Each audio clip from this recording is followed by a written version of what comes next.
Bonjour à toutes et à tous. Je me présente, je suis Olivier Gabard, responsable des classements des meublés de tourisme au sein du service qualité. Je suis là pour vous présenter donc ce webinaire à thème consacré au bail commercial en période de Covid, les nouvelles relations avec votre bailleur. Alors ce webinaire thématique, il est présenté par Maître Sébastien Da Silva du cabinet KPMG Avocat de La Rochelle. Il s'inscrit dans le plan de soutien aux professionnels du tourisme ACT, qui veut dire accompagner collectivement le tourisme, lequel est cofinancé par Charente Tourisme et ses partenaires, les offices de tourisme et les collectivités de vos territoires respectifs. Qu'ils en soient donc remerciés. Alors, dans quelques minutes, vous allez entendre Maître Sébastien Da Silva aborder successivement les points suivants: l'aménagement du bail, son inexécution, son impact, l'impact du Covid, notamment sur le bail commercial et notamment les loyers. Alors, durant cette présentation, vous avez la possibilité de poser vos questions. Pour cela, il suffit de cliquer sur le bouton questions-réponses. L'intégralité de ce webinaire est enregistrée et sera donc disponible prochainement en rediffusion sur le site https://charentetourisme.com. Il y a aussi une section qui est dédiée au plan ACT, notamment l'outil d'autodiagnostic qui vous permet de calculer le risque de défaillance. Pour réaliser cette évaluation, vous avez pu certains recevoir un courriel la semaine dernière depuis lequel vous pouvez répondre ou utiliser directement ce lien http://act.charentetourisme.com. Maître Da Silva va présenter donc durant à peu près 30 minutes jusqu'à un peu plus de 15h30 et la dernière partie, les dernières 10 minutes ou un quart d'heure serviront à répondre éventuellement donc aux questions qui auront pu être posées le long de la présentation. Voilà. Merci de votre participation à nouveau. Je confie donc la prise de parole à Sébastien et je vous retrouverai à la fin. Bon webinaire à toutes et à tous. Merci Olivier. Bonjour à tous. Alors, petite précision complémentaire effectivement par rapport à l'introduction faite par Olivier. Donc, cet après-midi, je vais traiter du bail et du sort du loyer en période de Covid. Les problématiques qui sont plus spécifiques au contentieux du bail, à son renouvellement, feront l'objet d'un autre webinaire très prochainement. On calera ça avec les équipes de Charente Tourisme et puis on vous donnera, on communiquera la date très rapidement. Donc, la pandémie de Covid-19 et ses conséquences économiques nous amènent à faire un état des lieux du droit positif en matière du bail commercial, ainsi qu'un tour d'horizon des possibilités d'aménagement et de rééquilibrage des rapports locatifs. Donc, outre les dispositions d'ordre général que vous connaissez certainement tous, qui régissent la matière, contenues aux articles L145.1 et suivants du Code de commerce, des mesures spéciales ont été décidées en fonction de la situation sanitaire. Aujourd'hui, trois textes spéciaux, essentiellement, qui s'affichent à l'écran en principe.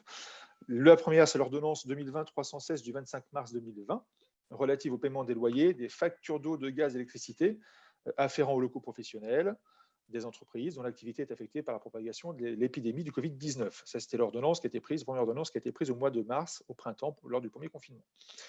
Deuxième texte spécial qui régit un petit peu les loyers commerciaux, c'est un article de la loi 2020-79 du 14 novembre 2020, loi autorisant la prorogation de l'état d'urgence sanitaire, qui portait diverses mesures de gestion de la crise sanitaire, notamment les gestes barrières qu'on applique tous, ainsi que la liste des commerces fermés ou ceux qui peuvent rester ouverts, et l'article 14, donc, qui prévoit une disposition sur les loyers, disposition qui restait à préciser par un décret, et c'était chose faite avec le décret 2020-1766 du 30 décembre 2020, donc c'est tout récent, relatif aux bénéficiaires des dispositions de l'article 14, autorisant la prorogation de l'état d'urgence sanitaire et portant diverses mesures de gestion de la crise sanitaire portant sur les loyers et les charges locatives. Donc c'est l'article 14 de la loi précisé par le décret du 30 décembre 2020. Alors, s'agissant des mesures gouvernementales, parmi les premières mesures annoncées lors de la mise en place du confinement de la population, qui avait été annoncé le 17 mars, je crois, figuraient donc des mesures relatives à la suspension des factures d'eau, de gaz, d'électricité et des loyers. Alors j'en parle tout de suite et j'en parle tout ensemble parce que c'était la même mesure qui prévoyait tout ça, donc, et des loyers pour certaines entreprises. Pour rappel, ces mesures étaient ouvertes aux personnes susceptibles de bénéficier du fonds de solidarité mis en place à la même époque. Schématiquement, Elle prévoyait que le défaut de paiement des loyers ou des charges des locaux professionnels ou des locaux commerciaux ne pouvait donner lieu à aucune pénalité de retard, à aucune sanction, ni à aucune exécution de clause résolutoire. Alors, bien entendu, contrairement à ce qu'on entendait très souvent, il ne s'agissait pas d'une règle générale de dispense des loyers, puisque l'ordonnance du mois de mars ne prévoyait ni l'arrêt des loyers, ni leur effacement. En cas de non-paiement, les loyers non payés n'étaient pas annulés. Ils constituaient d'ailleurs une dette de loyer qui pouvait entraîner la résiliation du bail. En effet, ce sont uniquement les sanctions en cas de retard de paiement qui avaient été gelées temporairement pendant la période de crise sanitaire. Ce qui fait que mécaniquement, le bailleur ne pouvait pas actionner la clause résolutoire ou sanctionner le défaut de paiement des loyers arrivant à échéance entre le 12 mars et 2 mois après la date de cessation d'état d'urgence. Ça devait être le 10 septembre, pardon, je crois. Donc, loyer non payé entre le 12 mars et le 10 septembre, le bailleur ne pouvait pas actionner la clause résolutoire, ne pouvait pas sanctionner le défaut de paiement. Pour autant, à défaut de report aménagé par les textes, les loyers sont restés exigibles. Et donc, le bailleur pouvait alors poursuivre leur paiement forcé sans toutefois pouvoir actionner la résiliation du bail. C'était un petit peu compliqué. Donc, en résumé, pendant l'état d'urgence, le mécanisme des sanctions en cas de non-paiement avait été gelé. Et après l'état d'urgence, c'est-à-dire au-delà du 10 septembre, la dette de loyer accumulée est redevenue exigible et les actions en résiliation de bail sont redevenues possibles. Pourquoi est-ce que je vous parle de cet ancien dispositif du mois de mars? Alors là, on va passer au slide 4, en principe, c'est ça. En premier lieu, parce que les effets peuvent être toujours actifs et en cours pour certains, c'est-à-dire que des procédures de résiliation de bail fondées sur des impayés du printemps sont toujours en cours. Et donc, les dispositions sont, même si elles s'appliquent plus dans le temps, produisent toujours et encore des effets. En second lieu, parce qu'en novembre dernier, donc la fameuse loi du 14 novembre, le Parlement a prévu la suspension temporaire des sanctions applicables en cas de défaut ou de retard de paiement des loyers professionnels, des factures d'eau et d'énergie pour les entreprises dont l'activité économique est affectée par les mesures de police administrative prises pour endiguer l'épidémie de Covid-19. C'est très barbare. Ça veut dire quoi? Ça veut dire que le détail des bénéficiaires de la mesure nouvelle devait être précisé par décret. C'est le fameux décret donc, du 30 décembre 2020. Le dispositif est entré en vigueur rétroactivement à compter du 17 octobre 2020, donc date de la loi. Et ce nouveau décret précise que ne peuvent bénéficier de la protection relative au paiement des loyers que les entreprises en deçà des seuils de salariés de chiffre d'affaires qui définissent la catégorie des PME, par opposition à la catégorie des entreprises de grande taille ou de taille intermédiaire qui sont, elles, exclues du dispositif. Alors ce nouveau dispositif, il est peu ou prou le même que celui du printemps. Donc, ordonnance du mois de mars qui avait instauré ce fameux dispositif par rapport au loyer et aux factures d'énergie. Le dispositif, il n'est pas reconduit puisqu'il était un petit peu modifié, mais sur les grandes lignes, c'est la même chose. Et donc, c'est le dispositif donc, qui prend effet à compter du 17 octobre 2020 pour le loyer des locaux professionnels ou commerciaux, ainsi que les charges et les charges d'énergie, en fin de compte. Donc, alors je reprécise, pardon, ne sont visés par cette nouvelle mesure que les PME. Ne sont visées également que les mesures administratives prises à compter du 17 octobre 2020, c'est la date du deuxième confinement. En termes d'effectifs de salariés pour l'entreprise bénéficiaire, pour bénéficier de la protection mise en place par la loi du 14 novembre, l'entreprise doit avoir un effectif inférieur à 250 salariés au premier jour d'application de la mesure de police administrative. Cet effectif est calculé selon les modalités de l'article L130 du Code de la sécurité sociale, j'en parlerai juste après. Si l'entreprise est une association, il reste preneuse, elle doit avoir au moins un salarié. Lorsque l'entreprise locataire est contrôlée par une autre personne morale, donc le système de réplication des holdings, c'est l'effectif global des entités liées qui est pris en compte. En matière de chiffre d'affaires pour l'éligibilité, le chiffre d'affaires constaté lors du dernier exercice clos de l'entreprise doit être inférieur à 50 millions d'euros. Donc, c'est un panel très, très large. Pour les activités qui n'ont pas d'exercice clos, le chiffre d'affaires moyen, soit parce qu'elles ont un exercice qui dure plus de 12 mois, soit parce que la date de clôture de l'exercice n'est pas au 31-12, le chiffre d'affaires mensuel moyen doit être inférieur à 4,17 millions d'euros. Là encore, un panel très, très large. La condition relative au chiffre d'affaires, par contre, doit être considérée, elle, au premier jour où la mesure de police administrative s'applique. Contrairement au seuil des salariés, le chiffre d'affaires est apprécié entreprise par entreprise, qu'elle soit contrôlée ou contrôlante, et donc ce n'est pas une appréciation globale pour toutes les entités du groupe en cas de notion de groupe. la perte de chiffre d'affaires subie par l'entreprise pour être éligible. Donc, pour les mesures de police administrative prises dans le cadre de l'état d'urgence sanitaire déclaré le 17 octobre, je rappelle, c'est le second confinement, l'entreprise doit avoir perdu au moins 50% de son chiffre d'affaires sur le mois de novembre par rapport au chiffre d'affaires de référence. Celui-ci étant déterminé par un tableau prévu au décret. Mais grosso modo, c'est par rapport à l'année N-1. Pour les entreprises qui ont fait l'objet d'une interdiction d'accueil du public, donc totalement soit fermée, soit interdiction d'accueil, le chiffre d'affaires du mois de novembre 2020 n'intègre pas les ventes à distance avec retrait en magasin ou livraison, les fameux click and collect. Malgré tout, si vous avez mis en place pendant le mois de novembre du click and collect, le chiffre d'affaires du mois de novembre du click and collect va être retiré du chiffre d'affaires référence du mois de novembre. Donc la perte de chiffre d'affaires est appréciée entreprise par entreprise, encore une fois, que celle-ci soit contrôlée ou contrôlante, qui est une notion de groupe, c'est les pertes de chiffre d'affaires entreprise par entreprise. S'agissant des dates de création de l'entreprise avec le chiffre d'affaires retenu, le décret est un petit peu pointilleux pour les entreprises créées avant le 1er juin 2019, entre le 1er juin 2019 et le 31 janvier 2020. Bon, pour une application très concrète, je vous invite soit à vous rapprocher de vos conseils, soit à aller voir dans le détail le décret. Il y a un tableau synoptique qui est assez bien fait. Donc voilà, selon les circonstances, les dates de création d'entreprise va jouer, mais le panel est le plus élargi possible. Et en principe, ça a été fait pour que le maximum d'entreprises puissent en bénéficier. Au niveau des justificatifs, donc les entreprises doivent fournir à leurs bailleurs, fournisseurs d'eau, de gaz, d'électricité ou autres, une attestation sur l'honneur, une déclaration sur l'honneur, à remplir. Une déclaration sur l'honneur, j'y arrivé, que vous remplissez les conditions précitées et il faudra également joindre tout document comptable, fiscal, social justifiant du nombre de salariés et du montant du chiffre d'affaires, ainsi que la perte. Les entreprises de moins de 50 salariés bénéficiaires de l'aide dispensée par le Fonds de solidarité pour novembre 2020, puisque le Fonds de solidarité a été étendu, les bénéficiaires du Fonds de solidarité peuvent se contenter de produire l'accusé de réception de leur demande d'aide pour ce mois-ci, accompagné des documents comptables ou fiscaux justifiant du respect du seuil de chiffre d'affaires. Il n'y a pas d'autres justificatifs à apporter. Donc ça, c'est pour la mesure spéciale relative au loyer et aux charges d'énergie, si je puis dire, comprises dans la loi de novembre et pris par le décret de décembre 2020. Autre dispositif spécial mis en place, c'est le crédit d'impôt pour le bailleur qui abandonne le loyer du mois de novembre 2020. C'est un crédit d'impôt pour inciter les bailleurs à annuler une partie des loyers dus par les entreprises locataires qui sont administrativement fermées ou qui sont particulièrement affectées par les restrictions sanitaires mises en œuvre. Le dispositif évite ainsi aux bailleurs de se retrouver confrontés à un défaut de paiement ou à des impayés du locataire et doit permettre aux entreprises de bénéficier de loyers considérablement réduits, en tout cas sur le loyer du mois de novembre. Alors, qui peut bénéficier du crédit d'impôt bailleur?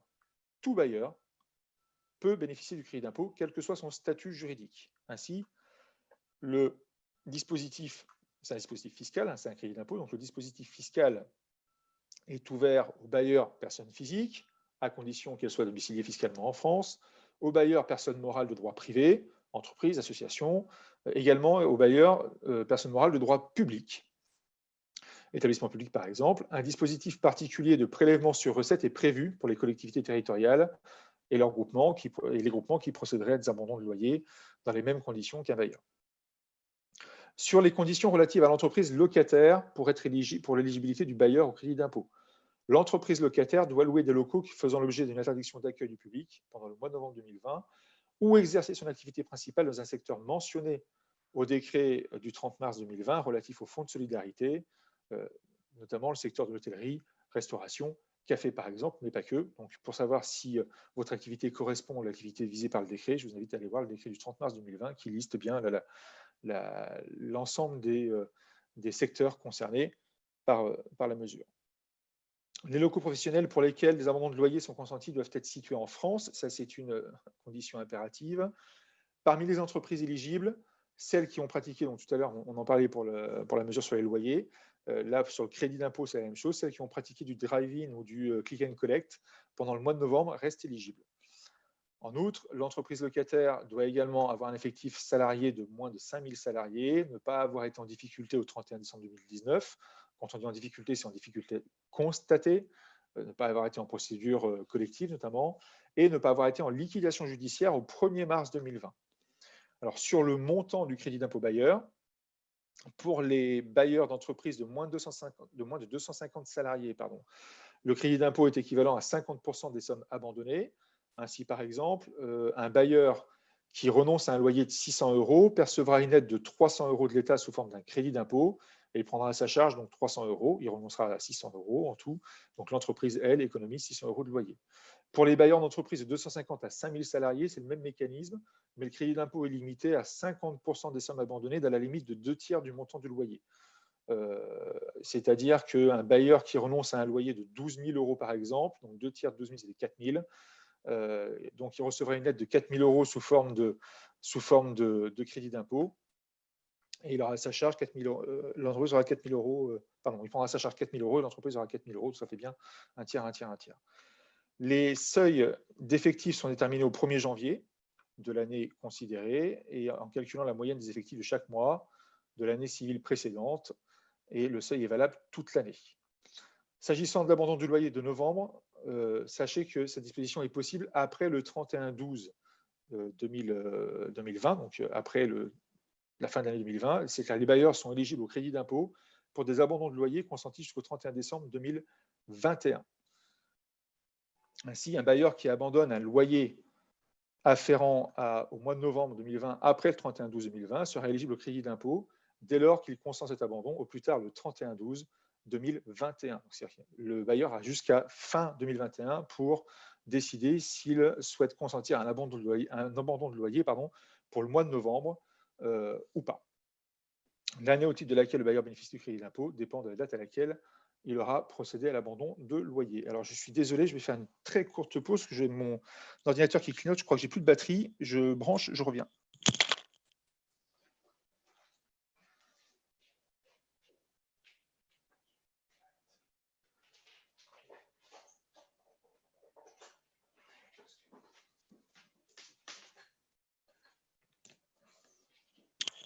Avec toutes mes excuses, ce sont les joies du direct, comme on dit.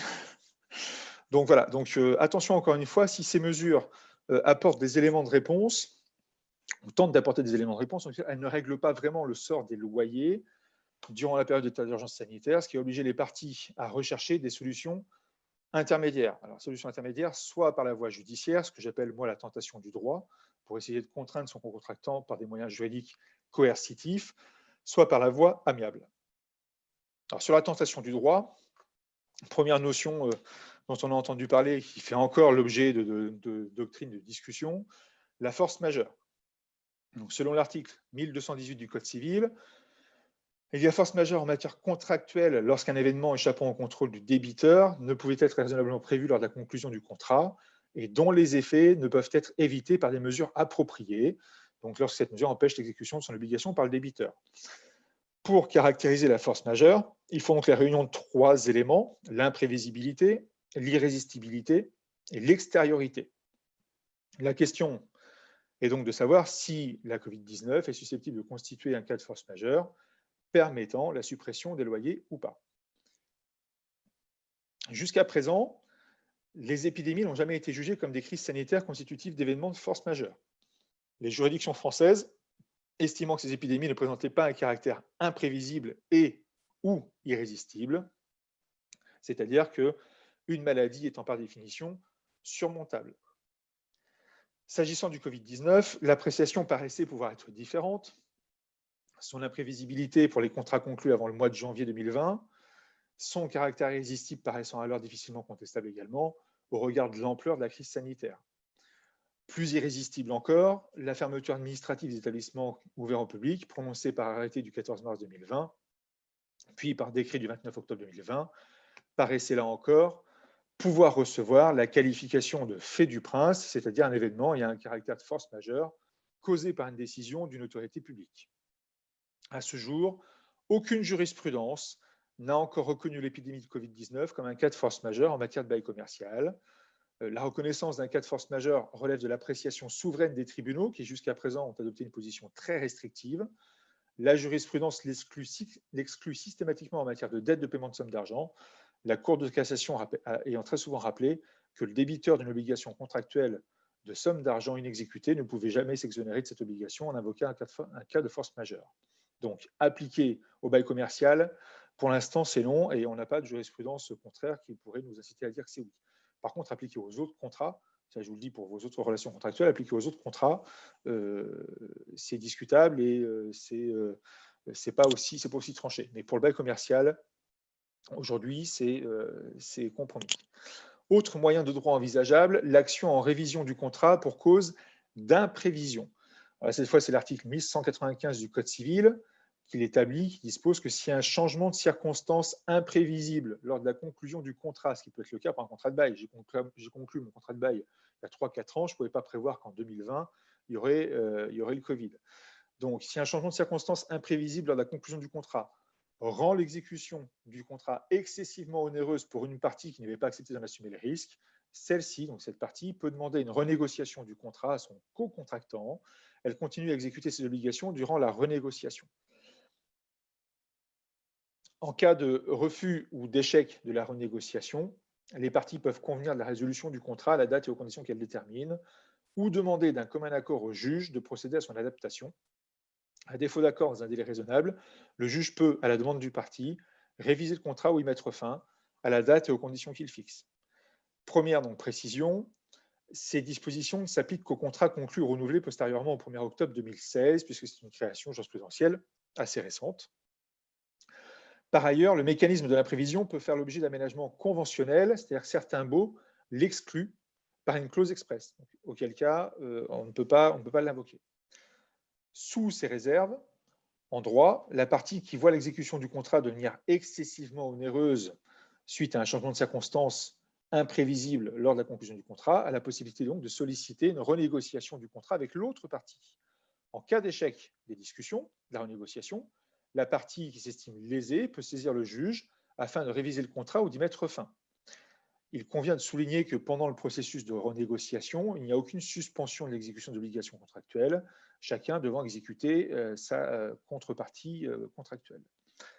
Ainsi, on peut très bien imaginer qu'un preneur pourrait se prévaloir de la crise sanitaire actuelle pour solliciter une révision du montant du loyer, sous condition de justifier d'une exécution de contrat rendue excessivement onéreuse suite à la pandémie. Cependant, cette demande de révision doit être également soumise à l'appréciation souveraine des tribunaux, qui là encore devront se prononcer sur le caractère imprévisible du changement et sur le caractère excessivement onéreux de l'exécution du bail. Donc, sur ce point notamment, le caractère éphémère, alors attention, j'entends par là temporaire de la pandémie, risque de constituer un frein à une telle demande de révision devant les tribunaux. Enfin et surtout, et là je vous parle d'une jurisprudence antérieure à la Covid, la Cour d'appel de Versailles, dans un arrêt du 12 décembre 2019, avait décidé que le mécanisme de droit commun de l'imprévision, donc issu de l'article 1195 du Code civil tel que je viens de vous l'exposer, ne pouvait pas s'appliquer aux baux commerciaux au motif que leur statut prévoit déjà de nombreuses dispositions spéciales relatives à la révision du contrat, que ce soit l'indexation, révision triennale, etc., et que les dispositions générales du Code civil devaient être écartées au profit de dispositions spéciales du statut des baux commerciaux. Alors, il s'agit là d'une jurisprudence d'une cour d'appel, et pas de la Cour de cassation, et surtout d'une jurisprudence avant Covid, donc qui demande encore à être confirmée, surtout à l'aune de la pandémie Covid-19. Si toutefois cette jurisprudence devait être confirmée, le preneur du bail commercial ne pourrait donc pas se prévaloir d'imprévision pour demander une révision de son loyer à la baisse et devrait se conformer à la procédure spéciale de la révision triennale des loyers commerciaux, en tout cas aux dispositions régissant le bail commercial. Donc sur ce point, notamment sur la révision triennale, le mécanisme c'est quoi? Je rappelle, sur la révision triennale des loyers commerciaux, c'est attendre l'expiration d'une période triennale, donc 3 ans, justifier d'une modification matérielle des facteurs locaux de commercialité survenus en cours de bail et qui ont entraîné une variation de plus de 10% de la valeur locative. Donc sur ce point, il est encore trop tôt pour mesurer l'impact de la pandémie sur la valeur locative des locaux commerciaux selon les secteurs concernés. Autre possibilité judiciaire, la demande de délai de grâce. Donc ça, c'est en toute hypothèse, le preneur commercial a toujours la possibilité de solliciter devant un juge des délais de paiement dans la limite de 24 mois, ainsi que la suspension des effets d'une clause résolutoire qui aurait été actionnée par la délivrance d'un commandement payé. La demande doit être fondée en application des articles 1343.5 du Code civil et L 154.41 du Code de commerce. Ce sont les mêmes dispositions dans deux codes différents. L'octroi de délai n'est cependant pas automatique, hein, les juges devant tenir compte de la situation du débiteur et des besoins du créancier. Néanmoins, là pour le coup, les retours de jurisprudence que l'on a, les premières décisions qui sont tombées depuis le mois de mars, depuis le printemps, font état de clémence, si je puis dire, des magistrats et de l'octroi assez facile de délais de paiement lorsqu'ils sont sollicités et qui sont justifiés notamment par les circonstances sanitaires et économiques. Donc, en dehors de ces mesures spécifiques et des pistes judiciaires, je rappelle et j'insiste sur le fait qu'il est toujours possible de négocier directement entre les parties. Le bailleur se trouve aujourd'hui, qu'il le veuille ou non, associé aux difficultés de son locataire et par conséquent, la négociation et la médiation sont, à mon sens, les voies à privilégier. Quels moyens conventionnels disposons-nous? Tout d'abord, un accord équilibré permettant de passer ensemble la crise pourrait garantir le bailleur quant au recouvrement à terme de toute ou partie des dettes locatives qui auraient pu s'accumuler à ce jour, et surtout lui garantir le maintien d'un locataire avec un niveau de loyer fixé avant la crise, ce qui peut constituer pour les propriétaires de locaux commerciaux, dans le contexte actuel, un atout précieux.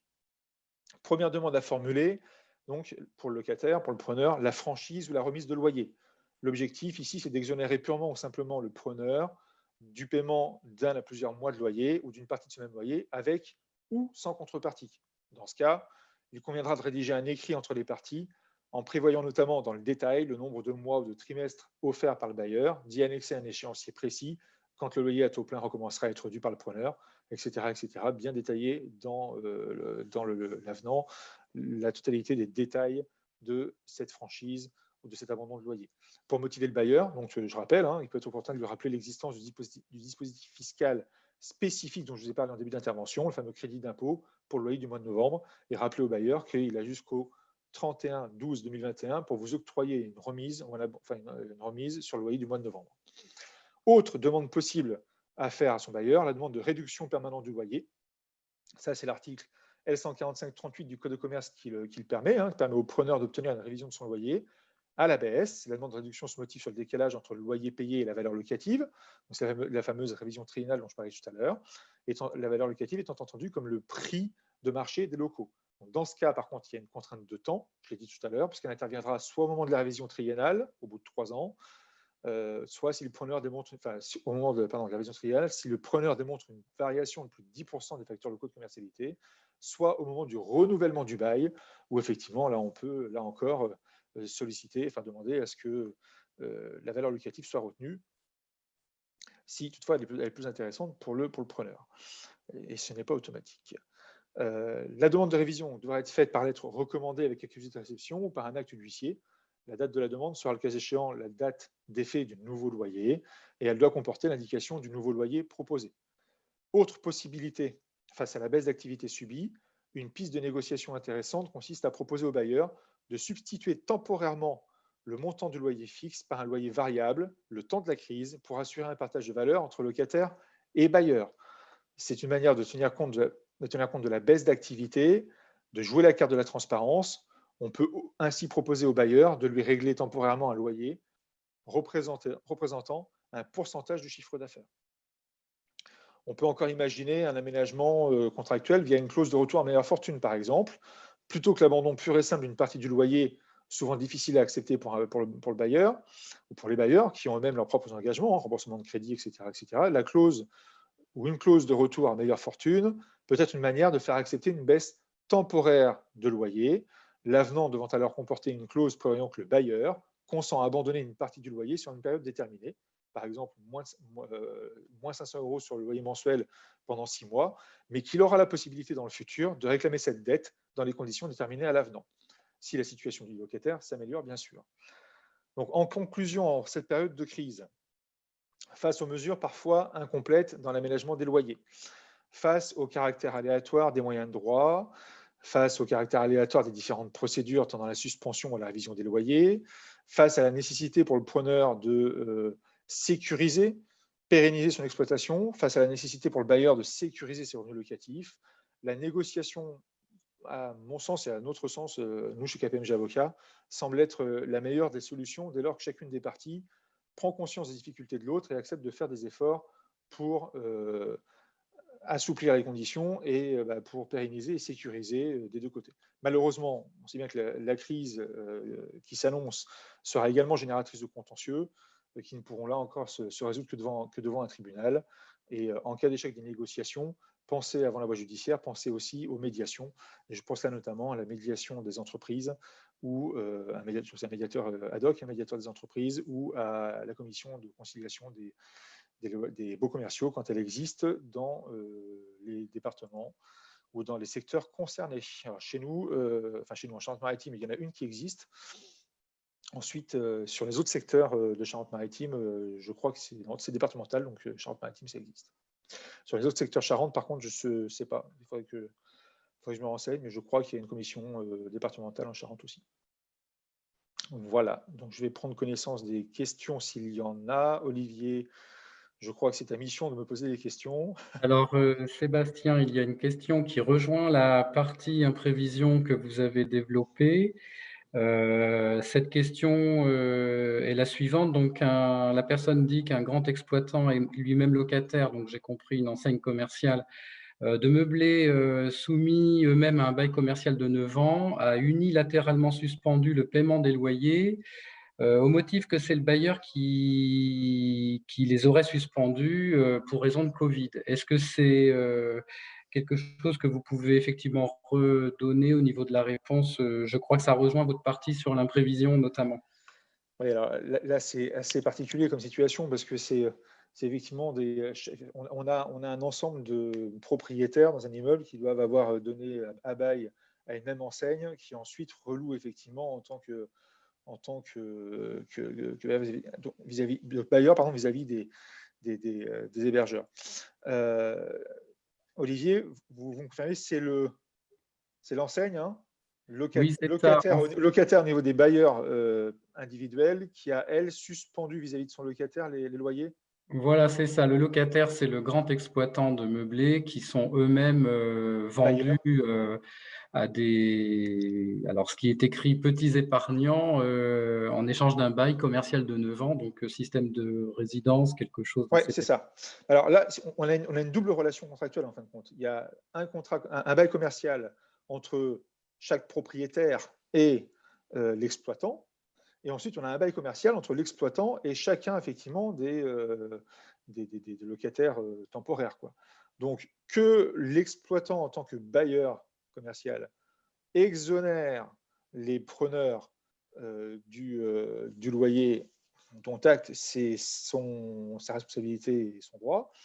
Pour autant, il est quand même, de l'autre côté, locataire commercial des locaux qu'il exploite, et par conséquent, là, il ne peut pas s'en affranchir. Il faut qu'il soit autorisé par le bailleur au titre des aménagements contractuels, donc soit une franchise, soit un abandon, soit un loyer variable, soit un report dans le temps, ou ce que j'ai exposé à la fin. Mais ça ne veut pas être une décision unilatérale, en tout cas qui s'impose à l'autre partie. Ça, c'est pas possible. Enfin, c'est pas possible. Disons que dans les faits, s'il le fait, il s'expose aux sanctions de droit commun qui sont la résiliation du bail, si le propriétaire en fait la demande. C'était la seule question, Sébastien. Alors non, il y a eu d'autres questions qui avaient été posées en amont. Faut que je les retrouve. Mon locataire, un grand exploitant de meublé qui a lui-même vendu des petits. Non, c'est ça. Donc, ça, c'est l'action que tu m'as posée.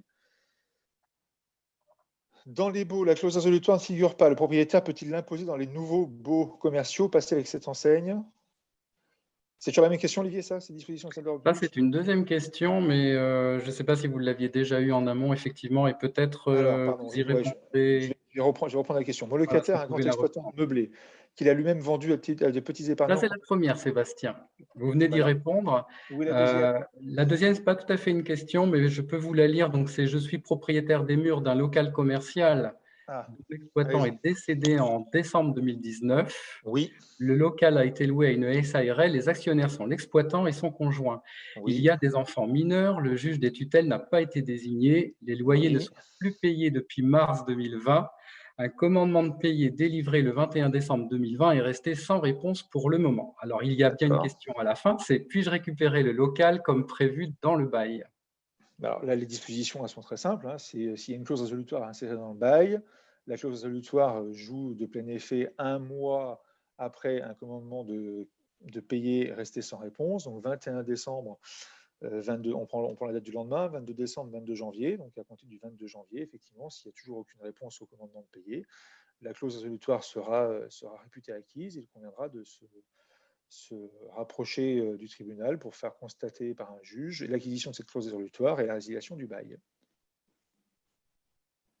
Donc, éventuellement, s'il y avait des réponses plus personnalisées, je sais que vous pouvez reprendre contact avec ces personnes. Vous avez Oui, bah, de leurs toute façon, adresses email, hein.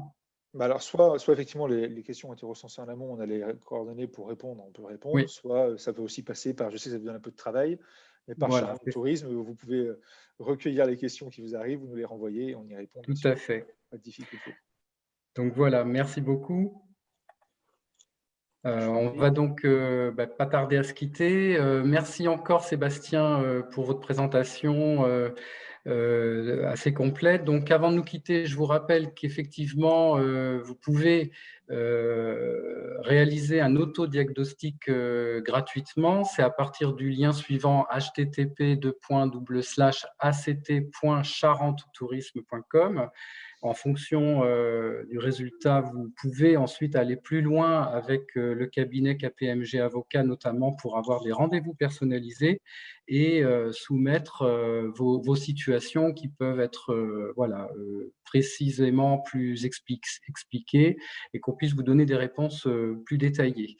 Ce webinaire, donc, il est évidemment enregistré. Si vous souhaitez le revoir, il sera prochainement disponible sur le site pro charentotourisme.com dans l'espace dédié Covid-19 qui concentre depuis le début de la crise sanitaire toute l'actualité liée à la situation qui est là pour vous accompagner donc au fur et à mesure des annonces et puis des situations que l'on rencontre.